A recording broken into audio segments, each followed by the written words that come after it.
G'day everyone. So there's been a lot of chatter online about unity, especially between the centre-right or freedom-focused minor parties, especially over the last week. But we've been begging for unity for the last month to 6 weeks. We've really been putting pressure on all these different parties and candidates to find a way to come together.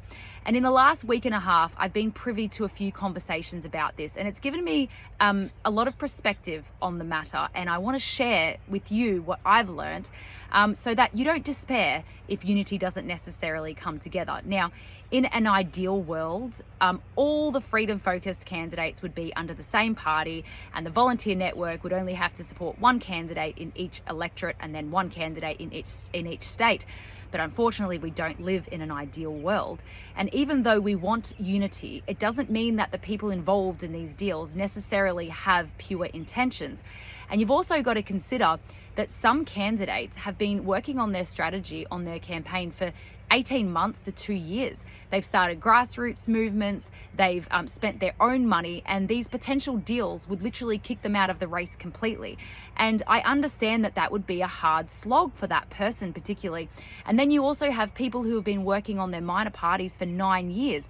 Now, they might not be a huge player, but it's still their baby.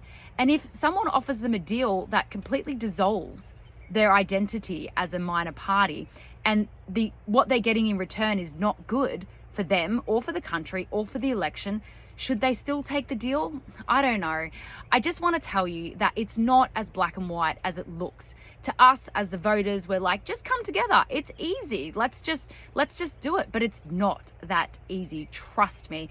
You know, some contracts come with really bad linings and propositions that just aren't good. And so, you know, there's meetings coming up this week, and there's a lot of talk about who's coming and who's not. And I just want to give you some perspective that we can't judge a candidate or a party just because they don't go to a meeting or just because they do something in that moment that we might not agree with, because we don't know the conversations behind closed doors.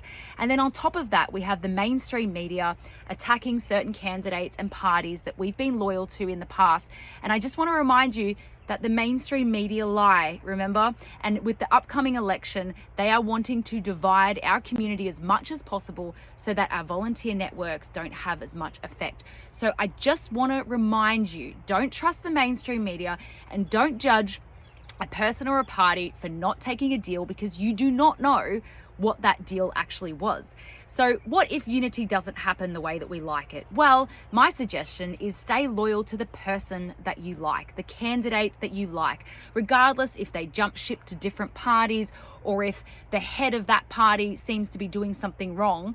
If that individual is good, you should support that individual, because I don't know what's going to happen in the next week or so when it comes to unity with these minor parties. And I'm telling you, I, for one, am not going to judge a party for not turning up to a meeting, and I'm not going to judge a party for not making a deal that isn't in their best interest of their members and of the country and for the election. So just keep in mind, you don't understand how difficult these sorts of deals are. There's so much involved, and we're never going to know all the details. I'm not, and you're definitely not either. So please do not despair if we don't get the result that we want.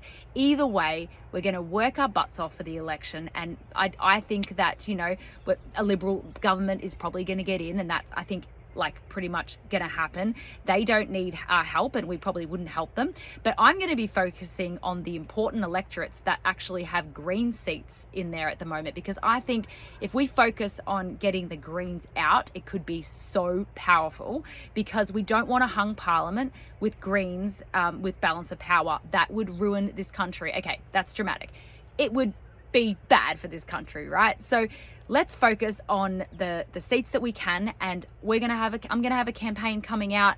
It's all going to come out in the next couple of weeks, and we're going to focus on where we can achieve things, and we're not going to judge parties that we're loyal to, and we're not going to be divided because the mainstream media dig up dirt about X, Y, and Z. They lie about me all the time. They lie about them too. So just remember that when you read mainstream media, and let's not get divided only 6 weeks away from the election, because this is when we need to work together. Okay, so don't despair. don't fall for the fear tactics, and don't fall the divide tactics, and stay loyal to who you're loyal to, and don't judge people for not taking deals because they might have been a really, really bad deal. So anyway, I'll see you guys next time.